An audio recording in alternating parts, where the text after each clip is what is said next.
Hello everyone, welcome back. So today our topic is various allotropes of carbon. Carbon कितने form में exist करता है nature में, उसको आज हम देखने वाले हैं. कार्बन के बहुत सारे एलोट्रॉप्स हैं, डायमंड, ग्रेफाइट और बकमिंस्टर फैलेडेंस. उसके बारे में आज हमारा वीडियो है. तो स्टार्ट करते हैं अबाउट एलोट्रॉप्स ऑफ कार्बन. उसके पहले वाले वीडियो में मैंने आपको बताया था about covalent bonds. Covalent bond कैसे फॉर्म होता है, उसके कौन कौन से टाइप्स होते हैं, कौन कौन से कंपाउंड जो है वो सिंगल बॉन्ड, डबल बॉन्ड और ट्रिपल बॉन्ड से फॉर्म होते हैं. ठीक है, तो अभी हमारा टॉपिक है एलोट्रॉप्स ऑफ कार्बन. तो सबसे पहले समझते हैं कि एलोट्रॉप होता क्या है. एलोट्रॉप्स एलोट्रॉप्स का मतलब होता है the various physical forms, the various physical forms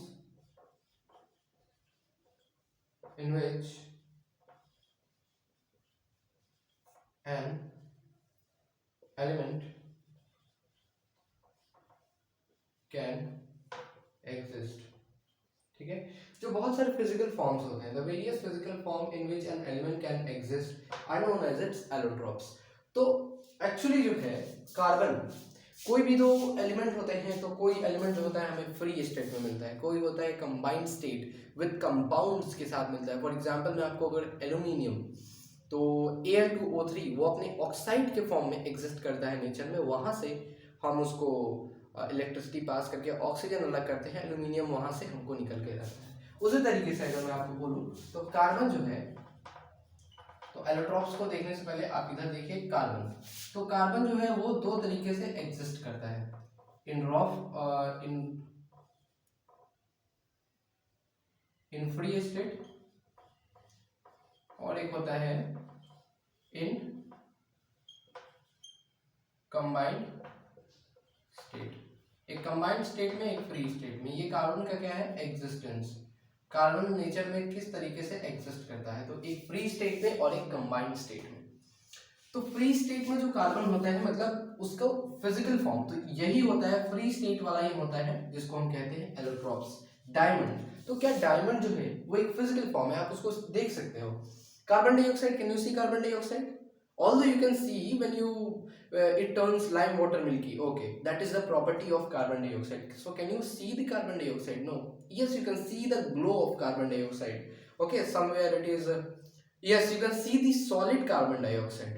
Okay, dry ice that is known as. Okay, but you can't see the gaseous carbon dioxide gas. Okay, तो एक ऐसा फिजिकल फॉर्म होता है एलोट्रॉप, जिसमें एलिमेंट जो है वो अपने फिजिकल फॉर्म में एग्जिस्ट करते हैं. फ्री स्टेट में जैसे एग्जांपल आपको दूं तो डायमंड, डायमंड हो गया, ग्रेफाइट हो गया, ठीक है, और बकमिंस्टर फैलेडेंस जो आपका इसमें थर्ड जो है बकमिंस्टर फैलेडेंस. तो ये सब इसके एग्जांपल हो गए. ठीक है, ग्रेफाइट, बकमिंस्टर फैलेडेंस. और कंबाइंड स्टेट में मतलब ये कंपाउंड्स की फॉर्म में एग्जिस्ट करता है. तो कंपाउंड्स की फॉर्म में like carbon dioxide, calcium carbonate, नहीं कैल्शियम कार्बोनेट नहीं, इसमें कार्बन सिर्फ हो, तो कार्बन डाइऑक्साइड, कार्बन मोनोऑक्साइड, ठीक है, और भी बहुत सारा होगा, ठीक है, CH4. तो इस तरीके से है वो एक कंबाइंड स्टेट में इस फॉर्म में एग्जिस्ट करता है. फॉसिल फ्यूल्स के फॉर्म में भी आप देखेंगे तो, क्योंकि आपको पता है कि जो हम लिविंग बीइंग्स है we are almost compose of carbon. Okay, तो कार्बन है मैं हमारा सॉरी जो हमारा बॉडी है वो कार्बन से कंपोज्ड है. तो when our body gets decayed it for millions of year it get converted into a fossil fuel, और वहाँ से हम लोग फ्यूल्स को वहाँ से निकालते हैं. बहुत सारे बाई प्रोडक्ट निकलते हैं, जैसे आपको क्रूड ऑयल मिल जाएगा, पेट्रोलियम वहाँ से ही निकालते हैं हम लोग. खैर वो एक अलग टॉपिक है, उस पर किसी दिन और हम लोग बात करेंगे. अभी हमारा टॉपिक है ये वाला कंप्लीट करना. फ्री स्टेट में, कंबाइंड स्टेट आपको पता है कि कंपाउंड्स के फॉर्म में एग्जिस्ट करेगा, तो जितने भी कंपाउंड होंगे कार्बन के सब में वो कंबाइंड स्टेट में होता है, आपको ये पता है. फ्री स्टेट में वो डायमंड, ग्रेफाइट, बकमिंस्टर फैलेडेंस के फॉर्म में मेनली एग्जिस्ट करता है, क्योंकि कार्बन जो है फ्री स्टेट के बहुत सारे इसके एलोट्रॉप्स है, इसके सिर्फ 3 एलोट्रॉप्स नहीं है। आपको एक यहाँ पे फ्लोरीन करके मिल जाएगा, फ्लोरीन और बकमिंस्टर का जो प्रॉपर्टी है थोड़ा सेम ही है। फिर आपको बहुत सारे प्रॉपर्टीज मिलेंगे, 22-23 इसके एग्जिस्टेंस है कार्बन का फ्री स्टेट में। ओके, तो अब ये हमारा टॉपिक है, डायमंड को स्टडी करते हैं। चलिए,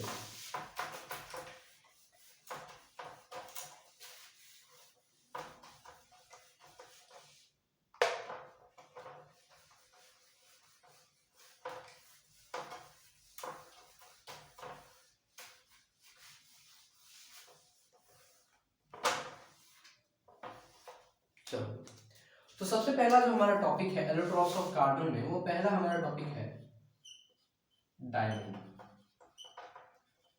तो डायमंड जो का हमें डायमंड कुछ इस तरीके का होता है क्या?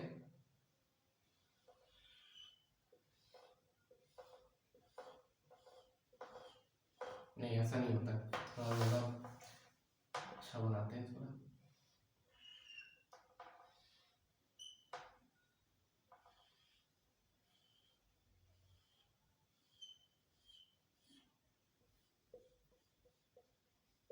डायमंड कुछ इस तरीके का दिखता है, ठीक है, मतलब जनरली फोटो वगैरह में तो डायमंड ऐसे ही दिखता है ना, तो इसको मैं थोड़ा ऊपर बना देता हूँ। तो ये ऐसे ऐसे ऐसे ऐसे,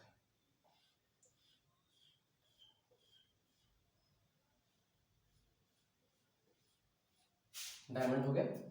डायमंड कम, काइट ज्यादा लग रहा है, फिर भी मैनेज करो। डायमंड जो है ये है एक ट्रांसपेरेंट सॉलिड विच हैज, ये मैं डायमंड के बारे में लिख रहा हूं, एक transparent solid which has extraordinary brilliance. ठीक है, ब्रिलियंस का मतलब चमक, ठीक है। एक ऐसा ट्रांसपेरेंट का आपको पता है मतलब जो एक तरफ से आप उसको देख सकते हो, तो ट्रांसपेरेंट सॉलिड, ठीक है, जिसका एक्स्ट्रा ऑर्डिनरी चमक, उसमें एक अलग तरीके की चमक होती है। इस चमक का क्या कारण है आप मुझे बताएंगे कमेंट बॉक्स में, ठीक है। इस चमक का क्या कारण है, ये क्यों चमकता है, ठीक है। मैं आपको एक हिंट दे देता हूं, due to its high refractive index, ठीक है। इसका जो डेंसिटी होता है, ऑप्टिकल डेंसिटी इसकी बहुत ज्यादा होती है, मास डेंसिटी भी ज्यादा होता है, तो उसके कारण होता है। लेकिन ये कौन से फिनोमिना के चलते ये रिफ्रैक्ट रिफ्लेक्ट करता है, वो आप बताएंगे कमेंट बॉक्स में। चलिए, वैसे आपने इसको लाइट चैप्टर में स्टडी किया होगा, क्यों ऐसे ये ग्रो करता है। चलो, नेक्स्ट होगा हमारा, it is the hardest natural known substance. ये हार्डेस्ट नोन नेचुरल सब्सटेंस है, सबसे hardest material on known, that is the diamond. Diamond सबसे हार्डेस्ट मटेरियल है जिसको हम जानते हैं, ठीक है। तो डायमंड का ये सारा प्रॉपर्टीज है, ये कलरलेस होता है, एक बार और इसको याद रखिए, कलरलेस होता है, इसकी ब्रिलियंस बहुत अच्छी होती है, ठीक है। और इसका एक और प्रॉपर्टी, अब तो इसका ये सब तो फिजिकली हम देख पाते हैं, तो और इसको आप लिख लो ऐसे भी, कलरलेस, ठीक है, ये कलरलेस होता है, ठीक। नेक्स्ट है, it forms CO2 on strong heating पे ये क्या बना लेता है, कार्बन डाइऑक्साइड, जो कि हमें बताता है कि इसमें कार्बन का कंपोजिशन है, ठीक है। तो कार्बन क्या होता है, जब आप इसको हीट करते हो तो हीट करने से कार्बन उठता है, ऑक्सीजन होता है एटमॉस्फेयर में, वहां से कंबाइन करता है ऑक्सीजन के साथ, कार्बन डाइऑक्साइड फॉर्म कर लेता है। तो जब आप इसको हीट करते हो तो ये CO2 हो जाता है, ठीक है। अभी आता है बात, सबसे इंपॉर्टेंट पार्ट है इस पूरे चैप्टर का, one of the important part है स्ट्रक्चर ऑफ डायमंड, ठीक है, डायमंड का स्ट्रक्चर। तो डायमंड का स्ट्रक्चर मैं आपको बताता हूं, तो कुछ इस तरीके का होता है। ये हो गया आपका एक डायमंड, अंदर हमने जूम किया, एक डायमंड,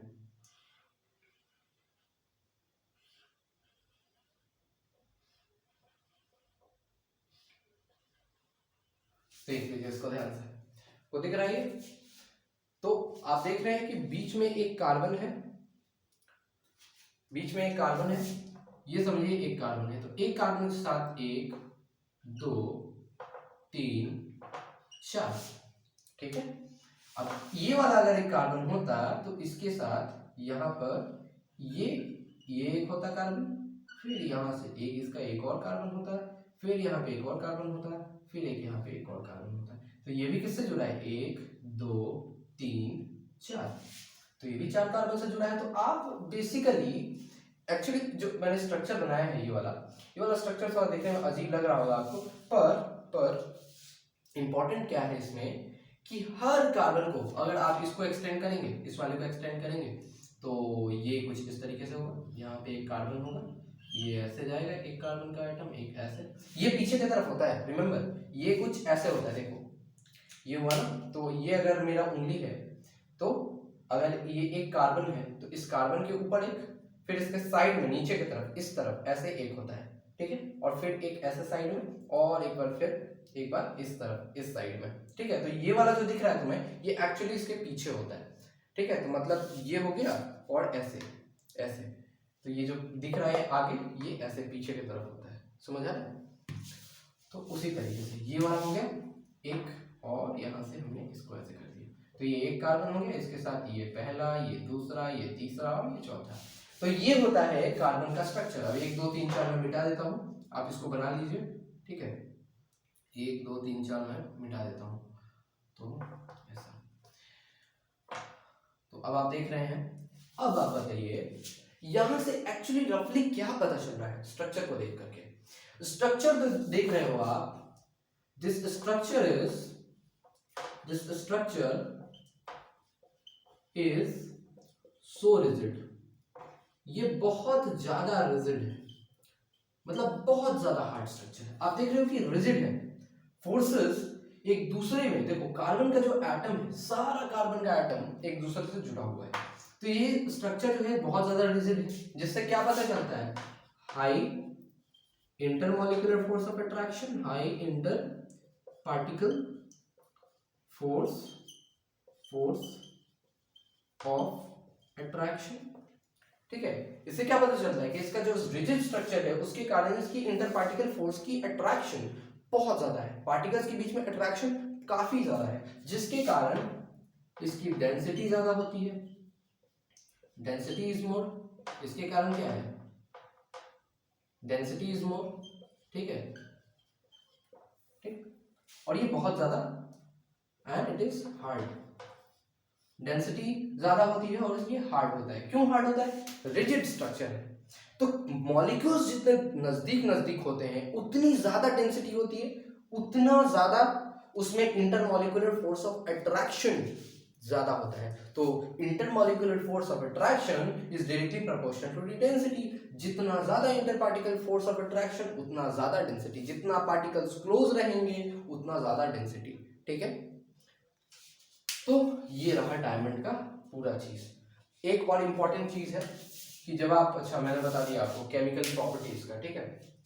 तो ये है, अभी आप क्या देख पा रहे हो? अब एक और चीज है कंडक्टेंस ऑफ इलेक्ट्रिसिटी। तो मेटल एंड नॉन मेटल वाले चैप्टर में आप दो चीजें पढ़ते थे, एक था फिजिकल प्रॉपर्टी, एक पढ़ते थे केमिकल प्रॉपर्टीज, ठीक है। तो एक पढ़ते थे फिजिकल प्रॉपर्टी, एक पढ़ते थे केमिकल प्रॉपर्टीज। तो फिजिकल प्रॉपर्टी में आप एक चीज पढ़ते थे कंडक्टेंस, कंडक्शन ऑफ इलेक्ट्रिसिटी, ठीक है। तो एक्चुअली डायमंड जो है वो हीट को कंडक्ट करता है, सॉरी इलेक्ट्रिसिटी को कंडक्ट करेगा या नहीं करेगा? आपको पता है नहीं करेगा, पर इसका रीजन क्या है? हम देखते हैं कि कार्बन का कॉन्फ़िगरेशन होता है 2 4 और इसके आउटर मोस्ट शेल में होते हैं 4 इलेक्ट्रॉन। वी नो दैट, यहां से नोट करिएगा पूरा, we know that carbon has 4 electrons in its outermost shell. Now in diamond, तो डायमंड के केस में क्या होता है? in diamond each carbon atom is linked to 4 carbon atoms to form rigid structure, ठीक है। Since all four electrons are used up in forming bonds between carbon atoms, so there are no के बाद से मैं यहां पे लिख रहा हूं, नो के बाद ये नो फिनिश हुआ, उसके बाद ऊपर there are no free electrons, therefore diamond doesn't conduct electricity, जिसके कारण डायमंड जो है वो इलेक्ट्रिसिटी को कंडक्ट नहीं करता है। तो ये पूरी चीज है डायमंड के बारे में, ठीक है। तो अब ये सारा चीज पढ़ने के बाद तो डायमंड क्यों नहीं कंडक्ट करता है इलेक्ट्रिसिटी, तो आपको पता है 4 इलेक्ट्रॉन होते हैं, 4। करंट को फ्लो होने के लिए फ्री इलेक्ट्रॉन्स की जरूरत होती है, क्योंकि वही फ्री इलेक्ट्रॉन के पास सबसे ज्यादा एनर्जी होती है। वही फ्री इलेक्ट्रॉन हीट करने पे, इलेक्ट्रिसिटी देने पे जंप आउट होता है और वही वायर में इलेक्ट्रिक करंट को कंस्टिट्यूट करता है। तो इसको इलेक्ट्रिसिटी को फ्लो करने के लिए फ्री इलेक्ट्रॉन्स का होना पॉसिबल है, पर since there are no free electron, क्योंकि 4 के 4 इलेक्ट्रॉन कार्बन के साथ जुड़े हुए हैं, so there are no free electrons, therefore it does not conduct electricity, okay। तो अभी हम लोग देखेंगे इसका कुछ यूज, ठीक है। तो डायमंड का कुछ यूज देख लेते हैं। यूज शायद बुक में है या नहीं है मुझे याद नहीं, डायमंड का कुछ यूज देख लेते हैं। तो डायमंड हमारे लिए किस तरीके से इंपॉर्टेंट है हमारी लाइफ में, आइए उसको एक बार देख लेते हैं। तो पहला, it is used in making jewellery, ठीक है। ज्वेलरी बनाने में इसका यूज होता है, ठीक है। ज्वेलरी बनाने में इसका यूज होता है। तो इसका ज्वेलरी जो होता है काफी महंगा होता है, बिकॉज इसमें जो इसका चमक है वो बहुत ज्यादा होता है, उसके कारण। सेकंड जो होता है, it is used in as a tool to move to what is it is used as a tool to use as a tool in treatment of eyes के ट्रीटमेंट में इसका यूज होता है, ठीक है। ये काफी शार्प एज होता है, तो ये जो होता है इसका होना है शार्प एज। जब ये शार्प एज होता है तो ये यूज होता है आंख के सर्जरी में। तीसरा चीज होता है, आपने देखा होगा मार्बल्स वगैरह काटने वाले मशीन्स में आपको डायमंड यूजुअली दिखेगा। So, in cutting machine,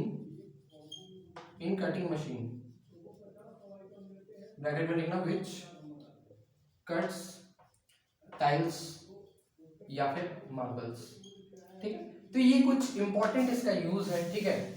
हालांकि इसका और भी यूज होता है कि इसको ऐसा लोग बोलते हैं कि इसको हम लोग आने वाले जनरेशन में हम लोग कहीं हाई एनर्जी जहाँ पे बहुत ज़्यादा डेंसिटी प्रोड्यूस करना हो वहाँ पर भी आने वाले टेक्नोलॉजी का ऐसे भी हो सकता है। जहाँ खूब ज़्यादा डेंसिटी बढ़ानी हो वहाँ भी डायमंड का यूज़ होगा, ठीक है। लाइट में इसका स्पेसिफिक यूज़ होगा, बिकॉज जब आपको टोटल इंटरनल रिफ्लेक्शन कराना होगा वहाँ पे डायमंड का काम होगा, ठीक है। तो यार क्वेश्चन दिया था उसका आंसर भी दे दिया आपको, चलो कोई नहीं। नेक्स्ट आते हैं हम ग्रेफाइट पे, ठीक है। तो ग्रेफाइट हमारा सेकेंड एलोट्रॉप है, ठीक है। ग्रेफाइट जो है हमारा वो दूसरा एलोट्रॉप है, ओके। चलो तो ग्रेफाइट के बारे में जानते हैं। तो ग्रेफाइट हमारा सेकंड एलोट्रॉप है, ठीक है। जल्दी जल्दी थोड़ा करेंगे क्योंकि वीडियो हम लोगों ने बहुत ज़्यादा लेंथ हो चुका है। तो ग्रेफाइट, तो ये क्या है, a greyish substance which is soft and slippery, ठीक है। सॉफ्ट एंड स्लिपरी होता है, ठीक। ये ग्रेइश सब्सटेंस होता है जो कि सॉफ्ट और स्लिपरी होता है। साथ में इसमें जो होते हैं कार्बन आइटम्स, ये थोड़ा सा आपको लाइट वेट मिलेगा, ठीक है, और ये लाइटर होता है, लाइटर, ठीक है, बहुत ही लाइट वेट होता है। और इसका एक और इम्पॉर्टेंट प्रॉपर्टी हम लिख सकते हैं, लाइक हाँ, स्ट्रॉन्ग हीट करेंगे तो ये CO2 फॉर्म करेगा, ठीक है। अब बस इतना ही है ग्रेफाइट के बारे में, इससे ज्यादा जानना भी नहीं है ग्रेफाइट के बारे में, काफी होता है इतना, ठीक है। और अभी हम लोग बात करते हैं स्ट्रक्चर के बारे में। तो स्ट्रक्चर इसका कुछ ऐसे होगा, ये रहा एक, अरे ये हुआ ऐसे ऐसे ऐसे, एक यहाँ पे कार्बन आइटम, एक यहाँ पे कार्बन आइटम, ठीक है। तो ये 1 2 3, ठीक है, इस तरीके से ये जुड़ा हुआ होता है ग्रेफाइट का स्ट्रक्चर, ठीक है। तो ये एक आगे की तरफ, और अच्छा ये तो नहीं, ये तो बीच में होगा ना, हाँ, ये आगे के और एक ऐसे, ठीक है। फिर ये वाला ऐसे जाता है, यहाँ से ऐसे, फिर ऐसे, और फिर ऐसे, और ये ऐसे। अब फिर यहाँ से देखोगे तो फिर वही वाला केस यहाँ पे भी रिपीट होता है, वो भी सेम स्ट्रक्चर यहाँ पे भी होता है, ठीक है। और यहाँ पे ये कार्बन, और फिर ऐसे, और फिर यहाँ से ऐसे, फिर ऐसे, तो ये होता है। तो आप देखिए ये हमारा कार्बन है, ये है हमारा कार्बन, ठीक है, ये कार्बन आइटम है, 1 2 3, ठीक है, ये 3 कार्बन आइटम हो गए। तो मतलब एक कार्बन के साथ कितने जुड़े हैं, 1 2 3। सो इन स्ट्रक्चर ऑफ ग्रेफाइट, एक कार्बन के साथ 3 कार्बन जुड़े हैं, ठीक है, एक कार्बन के साथ 3 कार्बन, इसको ऐसे समझना, एक कार्बन के साथ 3 कार्बन जुड़ा हुआ है, ज्वाइंट, ठीक है, शॉर्ट में लिख रहा हूं इसको, एक कार्बन के साथ 3 कार्बन ज्वाइन होते हैं। अभी जिसके कारण ये, और ये वाला जो फोर्स होता है ना इसके लेयर्स के बीच में, देखो ये लेयर है, 2 लेयर है, 2 लेयर्स के बीच का फोर्स क्या होता है, वैन डर वाल्स फोर्स। तो वैन डर वाल्स जैसे मैंने आपको बताया था कि काफी वीक फोर्स होता है, तो ये वीक फोर्सेस से होते हैं। तो ये वैन डर वाल्स फोर्स के चलते ये स्ट्रॉन्ग ये होते हैं, इनका जो स्ट्रक्चर होता है, स्ट्रक्चर जो होता है, structure is not so rigid, is not so rigid, मतलब कि less inter particle force of attraction, ठीक है, less inter particle force of attraction, ठीक है। तो ये है एक्चुअली स्ट्रक्चर ऑफ ग्रेफाइट, ठीक है, ये ग्रेफाइट का स्ट्रक्चर है। आगे हम देखते हैं इसमें कि ये इलेक्ट्रिसिटी का कंडक्टेंस, फिर से ये आ गया एक और टर्म। तो इलेक्ट्रिसिटी क्यों कंडक्ट करता है, तो फिर से मैं नहीं लिखूंगा, आप जितना लिखा था उस वक्त आप लोगों ने, we know that this has this much electrons join together, okay, तो आप लिखेंगे we know that carbon has 4 electron in its outer motion, as we know that in graphite there one carbon is attached with 3 carbon atoms. Since one carbon atom is not involved in the formation of bonds between the carbon atoms, therefore it is free to move and therefore it constitutes electric current, ठीक है। तो इस तरीके से आप उसको define भी कर सकते हैं। इसका भी बहुत सारा यूज है, ग्रेफाइट का यूज, चलो ग्रेफाइट का यूज भी पढ़ लेते हैं, ठीक है, इसके बहुत सारे यूज है। तो इसका कौन कौन सा यूज हम देखेंगे, देखो, तो ग्रेफाइट का यूज पहला होता है in making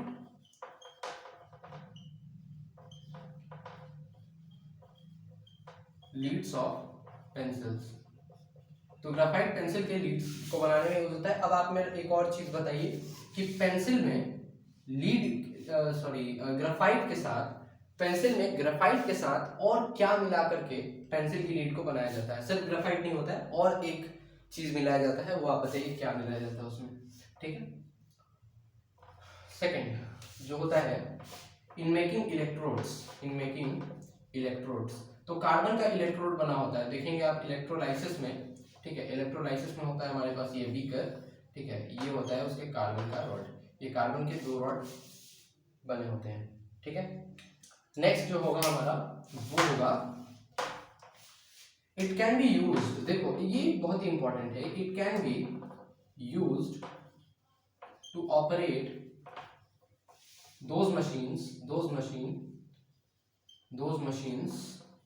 which work at high temperatures, ठीक है, हाई टेम्परेचर, बिकॉज देखो तो ये कैसे यूज हो सकता है, इसका एक और यूज हो सकता है कि ये कार्बन इलेक्ट्रोड्स बनाने में यूज होता है, ठीक है, because it is non volatile in nature. आपने पढ़ा था it is non volatile. Non volatile का मतलब ये जल्दी वेपर फॉर्म नहीं करता है, ये नॉन वोलेटाइल होता है, उड़ता नहीं है, ठीक है, ये उड़ता नहीं है। जैसे पेट्रोल जो है डायरेक्टली उड़ जाता है, वैसे ग्रेफाइट नहीं उड़ता, इसलिए इसको आप यूज कर सकते हैं ग्रेफाइट को जहाँ पे हाई टेम्परेचर पे जो वर्क करता है मशीन वहां पे यूज करा सकते हैं इसको, ठीक है।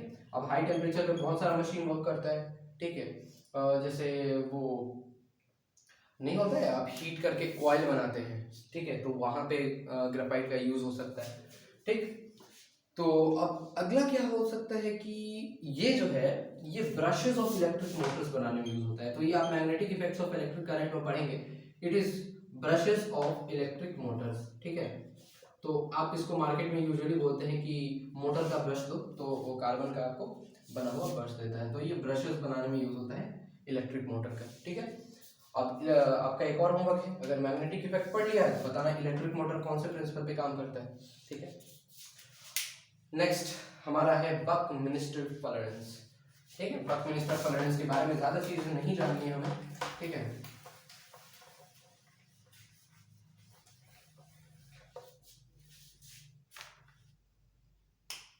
बक-मिनिस्टर फलरेंस, तो इसको मैं जल्दी से कंप्लीट कर दूंगा बिकॉज ये उतना इंपॉर्टेंट नहीं है। बक-मिनिस्टर फलरेंस, तो ये बक-मिनिस्टर फलरेंस जो है, फलरेंस मतलब होता है एक बॉल शेप, ठीक है, नहीं एक्चुअली ये बॉल शेप नहीं, बक-मिनिस्टर फुलर, ये आप जो देख रहे हैं ये एक अमेरिकन आर्किटेक्ट थे, ठीक है, अमेरिकन आर्किटेक्ट थे जिन्होंने एक डॉम बनाया था, ठीक है, डिजाइन अ डॉम, डॉम मतलब आप गुंबद जिसको कहते हैं हिंदी में गुंबद, तो that was spherical in shape, और उसी के तरह उसी डॉम शेप की तरह बक-मिनिस्टर फलरेंस का स्ट्रक्चर था, कुछ इस तरीके से इसका स्ट्रक्चर होता है, ऐसे इसके अंदर पेंटागोनल स्ट्रक्चर होते हैं, ठीक है, 60 हेक्सागोनल स्ट्रक्चर्स होते हैं, ये इस तरीके का एक बॉल जैसा होता है। इसका स्ट्रक्चर आप बुक में देखेंगे तो ज़्यादा बेहतर होगा बिकॉज मार्कर से बनाना थोड़ा सा मैं कहूँगा मुश्किल है, ठीक है। तो अगर आप इसको बनाना चाहें तो ये आपके बुक में है, एक्चुअली आपके इन्फॉर्मेशन के लिए मैं बता दूं कि इसमें 20 हेक्सागोन्स होते हैं और 12 पेंटागोन्स, ठीक है, 20 हेक्सागोन्स और 12 प्लस 12 पेंटागोन्स, ठीक है। तो ये इसका प्रॉपर्टी होता है, ये बॉल की तरह दिखता है। बक-मिनिस्टर फलर के नाम पे इसका रखा गया क्योंकि बक-मिनिस्टर फलर ने जो डॉम डिजाइन किया था उसके हिसाब से था, ठीक है। और ये एक और इम्पोर्टेंट चीज की है, डार्क होता है, dark solid at room temperature, room temperature 20 से 25 डिग्री सेल्सियस के बीच में ये डार्क सॉलिड होता है, ठीक है। नेक्स्ट होता है कि ये CO2 फॉर्म करेगा, स्ट्रॉन्ग हीट करोगे, स्ट्रॉन्ग हीट CO2 बना लेगा, ठीक है। तो ये हुआ बक-मिनिस्टर फलरेंस के बारे में। अब आप एक चीज नोट करिए, ये सारा खत्म हो गया, ठीक है। अभी बक-मिनिस्टर फलरेंस के बारे में बहुत सारा रिसर्च चल रहा है, अभी इसके और सारे प्रॉपर्टीज को हमें जानना बाकी है, तो हम लोग बक-मिनिस्टर फलरेंस के बारे में भी पूरी तरीके से जानकारी को प्राप्त नहीं कर पाए हैं, इसके ऊपर अभी भी रिसर्च चल रहा है, ठीक है। नेक्स्ट हम लोग देखते हैं, एक नोट डालिएगा, all carbon atoms, all allotropes, जितने एलोट्रॉप्स अभी हमने पढ़े, all allotropes have different physical properties, दोनों के पास different physical properties but same chemical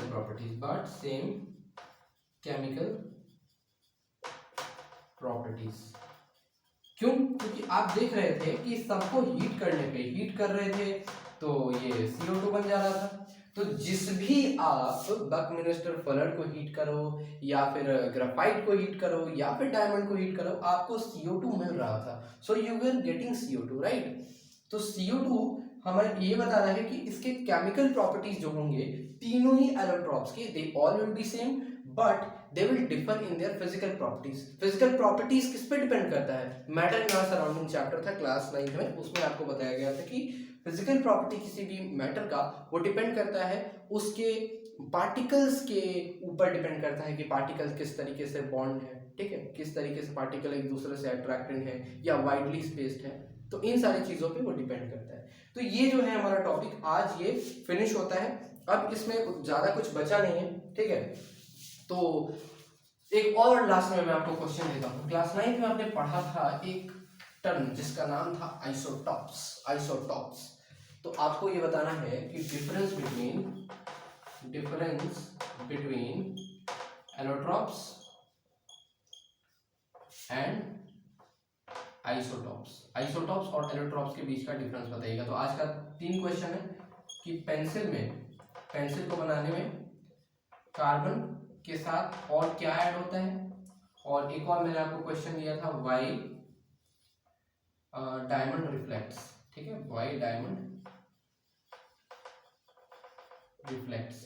तो ये 3 क्वेश्चन है। एक और मैंने क्वेश्चन शायद दिया था, चलो पहले 2 ही करना, ये 3 करना, ये आज आप करके कमेंट अगर आपको मन करे तो कमेंट कर दीजिएगा। Okay, so we are done with this topic. Okay, we will see you in the next video which most probably would be a practice session. Okay, till then, take care and goodbye.